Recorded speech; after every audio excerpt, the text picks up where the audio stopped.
Hi hello ನಮಸ್ಕಾರ friends, welcome back to techno Kannada YouTube channel. ನಾನು ಸುನಿಲ್. ಕೆಲವು ತಿಂಗಳ ಹಿಂದೆ ಅಂಗನವಾಡಿ ಮತ್ತು ಆಶಾ ಕಾರ್ಯಕರ್ತೆಯರಿಂದ ಪಂಚ ಗ್ಯಾರಂಟಿ ಯೋಜನೆಗಳ ಸಮೀಕ್ಷೆಯನ್ನು ನಡೆಸಿತ್ತಲ್ಲ ಸರ್ಕಾರ. ಅದರ ಒಂದು ರಿಸಲ್ಟ್ ಬಂದಿದೆ. ಯಾರೆಲ್ಲ ಬಿಟ್ಟಿ ಭಾಗ್ಯ, ಸುಮ್ಮನೆ ದುಡ್ಡು ದಂಡ, ಗ್ಯಾರಂಟಿ ಯೋಜನೆಗಳಿಂದ ಅಭಿವೃದ್ಧಿ ಕೆಲಸ ಆಗ್ತಿಲ್ಲ, ಪುಕ್ಸಟ್ಟೆ ಹಣ ಅಂತ ಸೋಷಲ್ ಮೀಡಿಯಾಗಳಲ್ಲಿ ಬರಿತಾ ಇದ್ದವರು ಈ ವಿಡಿಯೋನ ಮಿಸ್ ಮಾಡದೆ ನೋಡಬೇಕು. ವಿಡಿಯೋನ ಸ್ಕಿಪ್ ಮಾಡದೆ ಕೊನೆ ತನಕ ನೋಡಿ. ಮಾಹಿತಿ ಇಷ್ಟ ಆದರೆ ಮಾತ್ರ ಸಬ್ಸ್ಕ್ರೈಬ್ ಮಾಡಿ ಸಪೋರ್ಟ್ ಮಾಡಿ.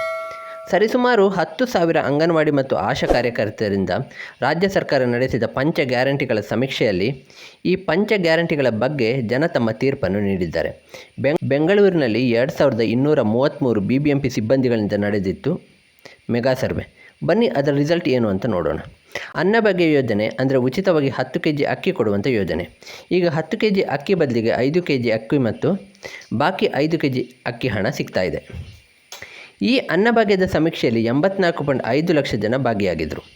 ಅದರಲ್ಲಿ 76.7 ಲಕ್ಷ ಫಲಾನುಭವಿಗಳೇನಿದ್ದಾರೆ, ನೀವು 5 kg ಅಕ್ಕಿ ಕೊಡ್ತಾ ಇದ್ದೀರಾ, ಜೊತೆಗೆ ಉಳಿದ 5 kg ಅಕ್ಕಿ ಹಣ ಕೊಡ್ತಾ ಇದ್ದೀರಾ. ಆದರೆ ಇಷ್ಟೇ ಸಾಕಾಗಲ್ಲ. ಅಕ್ಕಿಗೆ 30-40 ರೂಪಾಯಿ ಇರುತ್ತೆ, ಹೇಗೋ ತಂದ್ಕೋಬೋದು. ಅಕ್ಕಿಗಿಂತ ಬೇಳೆಕಾಳು ಮತ್ತು ಅಡುಗೆ ಎಣ್ಣೆಗೆ ಬೆಲೆ ಜಾಸ್ತಿ. ಹಾಗಾಗಿ ಅಕ್ಕಿ ಜೊತೆಗೇ ಬೇಳೆಕಾಳು ಮತ್ತು ಅಡುಗೆ ಎಣ್ಣೆ ಕೊಟ್ಟಿದ್ದರೆ ಒಳ್ಳೆಯದಿತ್ತು ಅನ್ನುವಂಥ ಮಾತನ್ನು 76.7 ಲಕ್ಷ ಜನ ಅನ್ನಭಾಗ್ಯದ ಫಲಾನುಭವಿಗಳೇನಿದ್ದಾರೆ ಅವರು ಹೇಳಿರುವಂಥದ್ದು. ಇನ್ನು ಗೃಹಜ್ಯೋತಿ ಯೋಜನೆ, 200 ಯೂನಿಟ್ ಉಚಿತ ವಿದ್ಯುತ್ ಸಿಗುವ ಯೋಜನೆ. ಇದರ ಬಗ್ಗೆ ಜನ ಏನು ಹೇಳಿದ್ದಾರೆ ಅಂತ ನೋಡೋದಾದರೆ, ಗೃಹಜ್ಯೋತಿ ಯೋಜನೆಯಲ್ಲಿ 1.5 ಕೋಟಿ ಫಲಾನುಭವಿಗಳಿದ್ದಾರೆ. ಅದರಲ್ಲಿ 64.48 ಲಕ್ಷ ಜನ ಹೇಳ್ತಾರೆ ಗೃಹಜ್ಯೋತಿಯಿಂದ ಜೀವನ ಸುಧಾರಿಸಿದೆ. ಅಂದರೆ 200 ರೂಪಾಯಿ, 500 ರೂಪಾಯಿ, 1000 ರೂಪಾಯಿ ಕರೆಂಟ್ ಬಿಲ್ ಕಟ್ತಾ ಇದ್ವಿ, ಈಗ ಉಚಿತ ವಿದ್ಯುತ್ ಯೋಜನೆಯಿಂದ ಅದರ ಭಾರ ಕಡಿಮೆ ಆಗಿದೆ, ಹಣ ಉಳಿತಾ ಇದೆ ಅಂತ ಹೇಳ್ತಿದ್ದಾರೆ.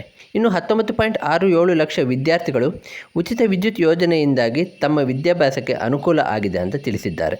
ಇನ್ನು 22.38 ಲಕ್ಷ ಜನ ಗೃಹಜ್ಯೋತಿಯಿಂದ ನಮಗೆ ಹಣ ಉಳಿತಾಯ ಆಗ್ತಾ ಇದೆ ಅಂತ ತಿಳಿಸಿದ್ದಾರೆ.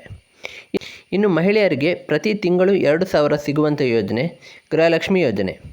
ಈ ಯೋಜನೆಯ ಬಗ್ಗೆ ಸಮೀಕ್ಷೆ ಏನು ಹೇಳ್ತಾ ಇದೆ ಅಂತ ನೋಡೋದಾದರೆ, ಗೃಹಲಕ್ಷ್ಮಿ ಯೋಜನೆಯಲ್ಲಿ 1,22 ಲಕ್ಷ ಫಲಾನುಭವಿಗಳಿದ್ದಾರೆ.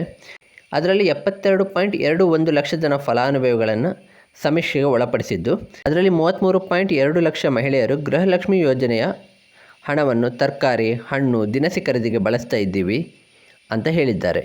ಇನ್ನು 10.3 ಲಕ್ಷ ಮಹಿಳೆಯರು ತಮ್ಮ ಮಕ್ಕಳ ವಿದ್ಯಾಭ್ಯಾಸಕ್ಕಾಗಿ ಹಣವನ್ನು ಬಳಸ್ತಾ ಇದ್ದೀವಿ ಅನ್ನುವಂಥ ಮಾತನ್ನು ಹೇಳಿರುವಂಥದ್ದು.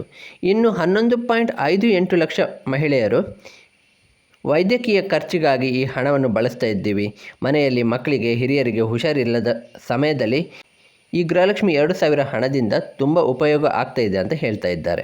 ಇನ್ನು 17.7 ಲಕ್ಷ ಮಹಿಳೆಯರು ಏನು ಹೇಳ್ತಿದ್ದಾರೆ ಅಂದರೆ, ಮನೆಯ ಸಾಮಾನ್ಯ ಖರ್ಚು ವೆಚ್ಚಗಳಿಗೆ ನಾವು ಈ ಹಣವನ್ನು ಬಳಸ್ತಾ ಇದ್ದೀವಿ ಅಂತ ಹೇಳಿದ್ದಾರೆ. ಇನ್ನು 4.65 ಲಕ್ಷ ಮಹಿಳೆಯರಿಂದ ಸಾಲ ತೀರಿಕೆ ಮತ್ತು ಉಳಿತಾಯಗಳಿಗೆ ಗೃಹಲಕ್ಷ್ಮಿ ಯೋಜನೆ ಹಣ ಬಳಕೆಯಾಗ್ತಿದೆಯಂತೆ. ಈ ಸರ್ವೆ ಏನಿದೆ ಅದು ಸುಮ್ಮನೆ ನಡೆಸಿದ್ದಲ್ಲ. ನನ್ನ ವೈಫ್ ಅಂಗನವಾಡಿ ವರ್ಕರ್ ಆಗಿರೋದ್ರಿಂದ ನಾನು ಕೂಡ ಅವಳ ಜೊತೆ ಹೋಗಿದ್ದೀನಿ. ಈ ಸರ್ವೆ ನಡೆಸಲು ಸರ್ಕಾರದಿಂದಲೇ ಒಂದು ಆ್ಯಪ್ ಇತ್ತು. ಅದರಲ್ಲಿ ಎಲ್ಲ ಯೋಜನೆಗಳ ಬಗ್ಗೆ, ಯೋಜನೆ ಬೇಕಾ ಬೇಡವಾ, ಯೋಜನೆಯಿಂದ ಲಾಭ ಆಗ್ತಾ ಇದೆಯಾ ಇಲ್ವಾ, ನಿಮಗೆ ಈ ಯೋಜನೆಯಿಂದ ಯಾವ ರೀತಿಯಲ್ಲಿ ಸಹಾಯ ಆಗ್ತಾ ಇದೆ, ಈ ರೀತಿಯ ಪ್ರಶ್ನೆಗಳಿರುತ್ತೆ.